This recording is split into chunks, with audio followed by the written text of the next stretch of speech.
So I want to show you today how to utilize Aunt Maggie's glue bottle in doing binding. Aunt Maggie's glue bottle came to be, 3-4 years ago when I was in total frustration in my sewing room with a project. I was binding a seam and had it all pinned in place, and when I would stitch, I would always miss something. The binding would shift, I could not keep it in place, and it just kept moving, and I would rip and I would sew and I'd do it again, and frustration just got the best of me that day. So I went out to my husband's shop and got one of his glue bottles, and I brought it in the house, and I used Elmer's washable school glue in it. And what made this bottle so unique and special for me to use, and why I want to share it, is the point on it is metal.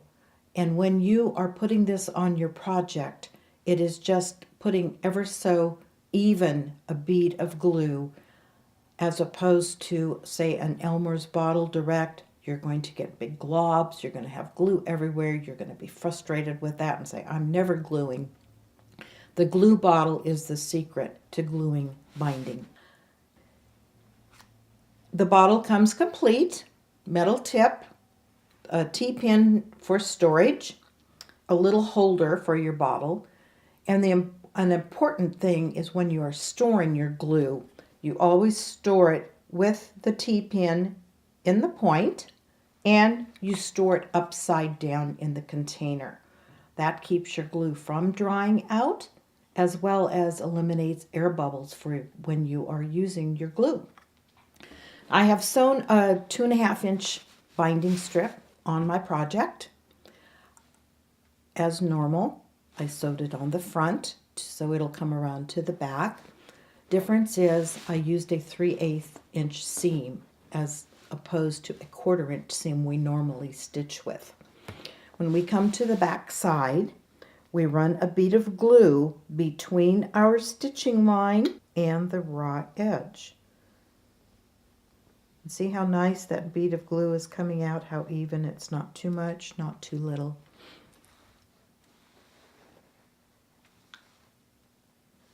And then the binding is going to be folded to the back side, and you want to bring it just beyond the stitching line.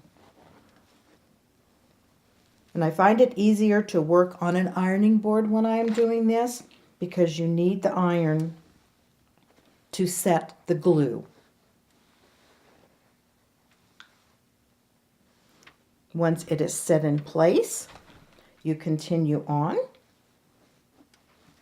and you keep folding your binding piece over your stitching line, mitering your corners. You do just as you normally would miter a corner.